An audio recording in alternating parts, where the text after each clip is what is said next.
Xildhibaan Cabdiraxmaan Cabdishakuur Warsame oo shir jaraa'id ku qabtay hoyga uu ka degan yahay magaalada Muqdisho ayaa eedeymo culus u jeediyay madaxda dowladda Soomaaliya iyo taliska ciidanka booliska Soomaaliya oo maalmihii la soo dhaafay xirxiray dhalinyaro lagu eedeeyay aflagaado madaxeed. Xildhibaan Cabdiraxmaan ayaa sheegay inay sharci darro tahay xariga dhalinyarada iyo in lagu tunto xorriyatul qowlka, wuxuuna intaasi ku daray inay sii xoogeysatay boobka dhulalkii danta guud. waan ka xunnahay runtii inaan sharciyadii hore ee dowladihii hore wax ku dhiseen iyo midda hadda intii ku meel gaarka laga baxay lagu dhisay midkiisna aan la tixgelinayn oo madaxdii dowladda ay la soo taagan yihiin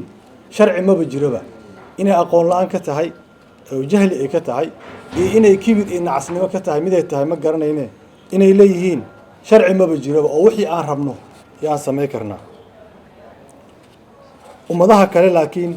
ee dhibka nooga dambeeyay ee ka baxay tusaale ahaan Rwanda ka mid ah 4 sano dhibka nooga dambeysay colaadda sokeeye 94 ya dagaal sokeeye ka dhacay. waxyaalaha ay sameeyeen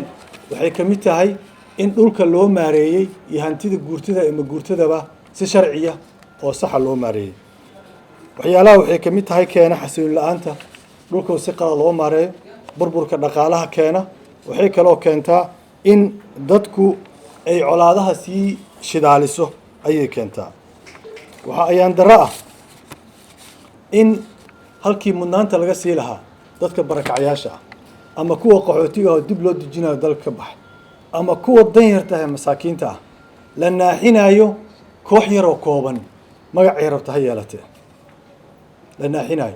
intii oo madaxweyne xasan sheekh xilka joogay dad yar ayaa taajiray, waxay ku taajireen muddo kooban oo dad 20 sano tacabkooda dhididkooda tabcay ganacsiga tabcay hanti aysan haysan waxay haystaan dad yar ee muddadii yarada asaga xilka 3 sano barka uu joogay dad joogay yaa ka lacag badan dad 20 sano dhididkooda maalay. maxaa dhacay? waxaa la siiyay hanti sharci darro ah. waxaad arkaysaa taliye boolis oo halkii la rabo inuu ammaan u soo jeedo nafur sameey ciidanka maxaa lagu yaqaanay soo jeed ammaan nafur ayaa lagu yaqaanay. waxaa arkaysaa taliye boolis oo ganacsadii dalka lacag badan sabab dhulkoo dadka barakiciyaa lacag ka qaataa, dhulkii la xaraashaayo qayb uu ku leeyahay. waxaa leeyahay haddana waa taliyihii booliska ayaa lagu leeyahay oo talis boolis oo qofkaas joogaa. weliba hadda waxaa lagu darsaday in qofkii wax sheegaaba haddana uu soo xiro uu xabsiga geeyo oo yidhaahdo madaxweynaha wax laga sheegay oo madaxweynaha maxaa wax lagu sheegi waayo hadduu ummadda hantideedii qaadanayo oo dadkii barakicinayo oo masaakiintii u turaynin maxaa looga sheegi waayo? dastuurkaa damaanad qaadayo xorriyadda hadalka. oday nabadoonaa xiran, dad badanaa xiran, annaga aan naqaanay kuwaan aqoonin. waxaa ka mid ah saa la socotaan nabadoon xaadoole oo weli xabsiga ku jira oo inuu dhul la xaraashayo ka hadla ugu jira. dumar masaakiina maalin kasta la xiraa, dhalinyaraa la xiraa. waxaa lagu leeyahay anshaxumay ku kaceen oo madaxweynaha ayay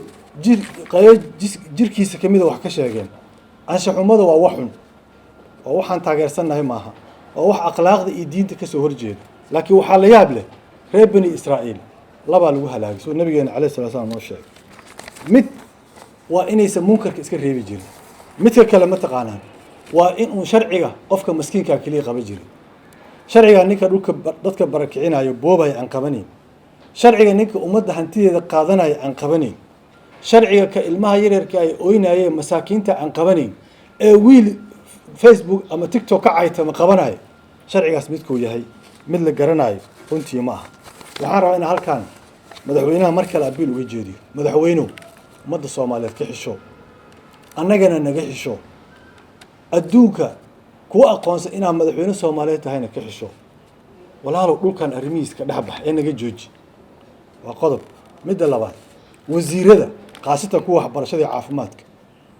ee jaamacadihii iyo xarumihii caafimaadka waa ka maaran laga soo qoray eedda qeybaa ku leedihiin. wasiir kasta waa ku leeyahay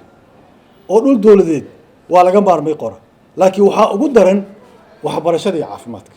waa meeshii adeega aasaasiga ah ee bulshada wax loogu qaba lahaa. marka lagaa qorto warqad waa ka maarmay adoo og inay wasaaraddaada intaas oo shaqo caafimaad ama xarun ay u baahan tahay howl ama iskool ama jaamacad lagaa qorto warqad kamaaran ah beri walaalo yaad ku eedeysaa maaha inuu madaxweynaha keliya eedda leeyahay waa la leedihiin eedda arrintaas ogaada waxaa kaloo mar kale aan ku celinaynaa arrinta dhulfidsiga wuxuu noqday arrin cusub guddoomiye wax mid gobol mid degmo inuu dhulkii ku fidiyo dhulkii dowladda ee dadka laga barakiciyey ee awoodda loogu sheegtay ee sida sharci darrada ah lagu qaatay yaa waxaa la bilaaba deertaan dhul dad leeyihiin in lagu fidsado oo gobolka guddoomiyihiisa intaa u tagto oo amraayo cabir in lagu soo saaro adigana waa arrin cusub waa dhul dad leeyihiin horena waa uga dignay sideedaba dulmiga markaa fiirsato oo dadka adiga dulmi aan ku soo gaari markaa fiirsato waxaad sugaysaa maalintu adiga kugu yimaado tusaale haddaa idinka saxafiyiinta gabar ama wiil saxafi oo la xiray dulmi ku fiirsataan idinkana maalintiina uu ku imaanaya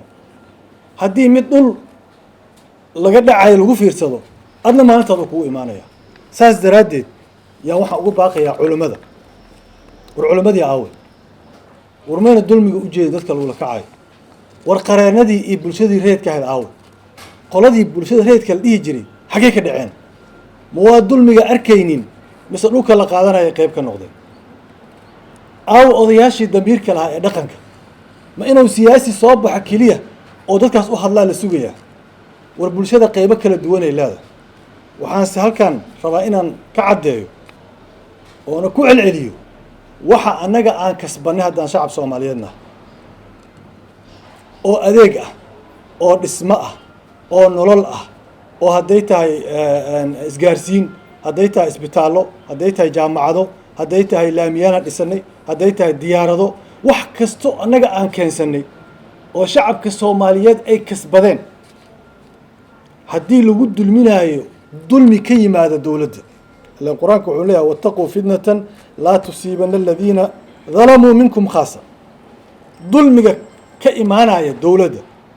ayaa duminaya waxaa si shacabkaas awooddiisa iyo dadnimadiisa ku kasbaday dulmigaa duminaya saas daraaddeed waa inaan dulmiga iska qabanaa dulmigana qolo keliya ma qaban karto sideedaba waxaa la yidhahdaa burkaanaha midka sayniska ee geologiga culammada geologiga taqaano laakiin burkaanaha bulshada cid taqaano ma leh goor qarxayo maalintii hogaamiye kooxeedka xamar laga saarayo in laga saarayo qof ogeed ma leh dadka ayagaa soo kacay sideedaba lama garto burkaanaha caynkaas ah waa gaas guri ka buuxa adoo ogeyn tarqac ku daarto oo kale waa dadka la caburinayo masaakiinta la barakicinayo qeyla dhaanta yeerayso islaamaha umulaha oo seexala amsi-ajada la burburinayo dadka loo awood sheeganayo waxaad u malaysiin inay meeclaa dhacayaan maya tiriganay u baahan yihiin waa taraq yaroo guri gaas ka buuxa lagu daaray wax kiciye keliya u baahan yihiin bushra cali nadiir c b a xarunta magaalada muqdisho maasha allah soo dhowaada la jaanqaad shirkadda telesom maxmed waxay kuu diyaarisay adeegga internetka ay fiber optiga kaasoo xawaarihiisu kala go' lahayn waa guji waa ishaa biligteeda intuu soo gudlanayo hadalba gam hagarle ii ku isticmaal social midiyaha kuna daawo wararka cayaaraha iyo online geemiska haddaba maxmed soo gasho gurigaaga xafiiskaaga iyo goobtaada shaqo fadlan nagala soo xidhiidh nambarka gaaban 121